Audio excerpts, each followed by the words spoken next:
So in this video of Christmas Carol, we're going to have a look at the character of Fred predominantly and how Fred acts as a foil or as the opposite to Scrooge. So there's a bit of historical context at the time, okay? So many of the Christmas traditions that we enjoy today began in the Victorian era. Before the 19th century, Christmas wasn't really celebrated in the way that it is today. It wasn't even considered a holiday by many businesses. Dickens believed that everybody deserved to celebrate in the present.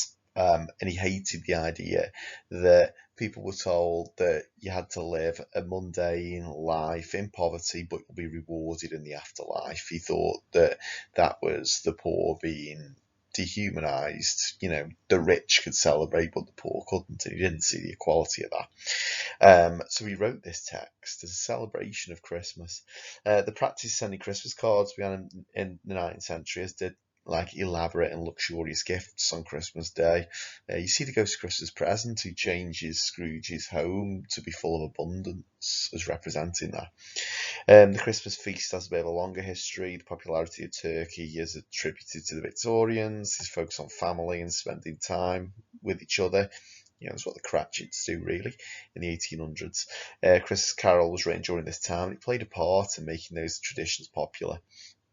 And one of the key characters, obviously, we're going to look at today is Fred. And Fred represents this idea that benevolence or being kind and being charitable actually makes a person happier. That's what Dickens says. It's similar to what we see with Fezziwig. Fred and Fezziwig are very similar. Both of them, for example, have this image of light. We're told how light kind of emits from the legs of Fezziwig when he's dancing. And we see the light in the eyes and the face of Fred. We also see, obviously, Fezziwig as Bright Ballroom. So light links with both of them. I also want you lot to think about Fred as kind of a symbol of the gospel values that you all know. You know, he's got solidarity with the poor. He promotes peace as well. You know, he could kind of go to war with Scrooge, but he doesn't. He always offers forgiveness. He offers charity and solidarity to the Cratchits in a time of need. We're told in Stave 4, in the future when Tiny Tim's died, Bob Cratchit talks about how he's seen Fred. Yeah, he's always willing to offer forgiveness to Scrooge. He says in that scene in scene 3 when he's at his party, they will always offer him support. So we're meant to see him as a bit of an idol. And really importantly, we see the gospel within him. This is from Stave 1, this section. And, you know, what you'll see is that, you know, before he gets in there, before Fred enters the office is kind of dark and all that kind of stuff. There's all that kind of pathetic fallacy growing. We know that fog represents being blind to what's important. So you've got those there. You might stop this and you might see if you can answer those 4 questions.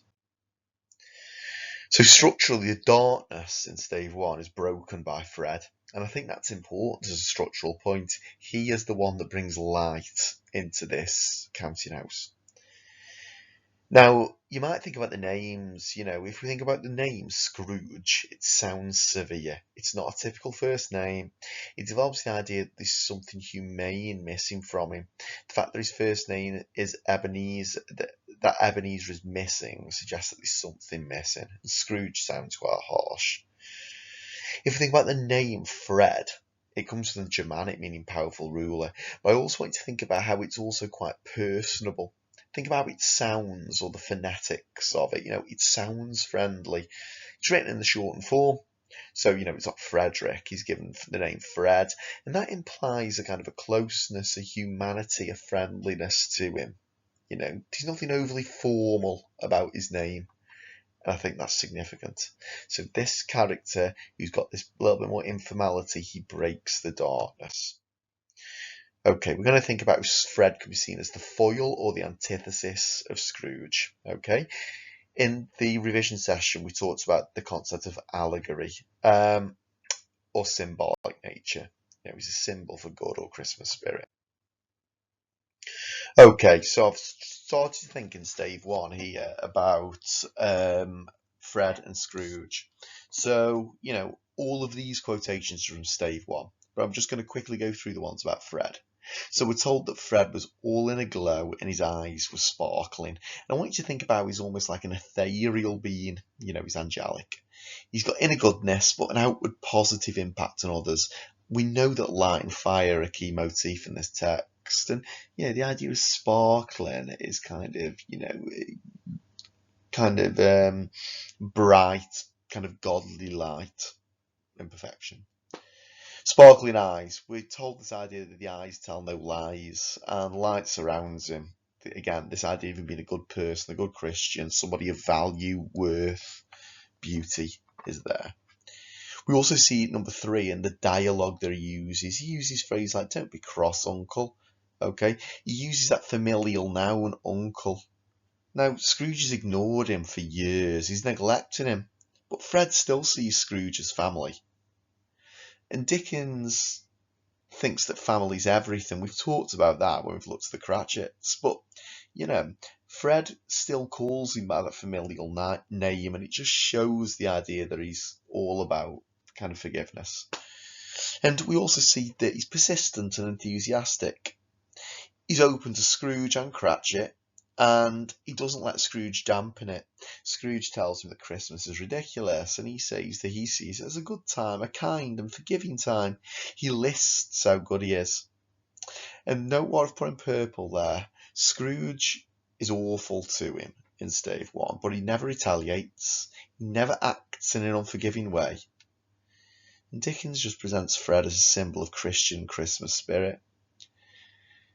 Really importantly then, in Stave 3, when we see that Fred has his party, all those people at his party talk about how Scrooge is a bit of a monster, but he will never kind of descend to that, and he always says he'll forgive him. And then at the end, when he forgives Scrooge, that's that key idea of redemption. We're meant to see him as an idol. So Scrooge in Stave 1 in comparison, red eyes, thin lips, blue. That demonic nature of him, he's monstrous, not human. He's the colour of hell and pain rather than heavenly. We've talked about thin lips, blue being corpse-like. He's not alive. He's dead to what's important. We do know that does change. He becomes as happy as an angel at the end. That religious Lexis shows if Scrooge can change, anybody can change.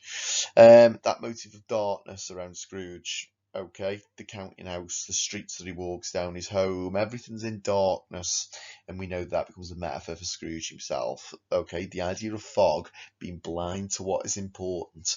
That fog is outside and it's inside. The fog came pouring in, basically. Can't forget that blindness. He's pessimistic rather than optimistic of Fred. What else can I be? This rhetorical question here shows that Scrooge is shocked that somebody can be positive about Christmas. He's not open to change. He ridicules it. He's exasperated by it. And Scrooge always dampens the spirit. He repeats good afternoon to Fred. He wants to shut him down. Shows he's got no inclination to change. Okay? He tries to surround him with badness.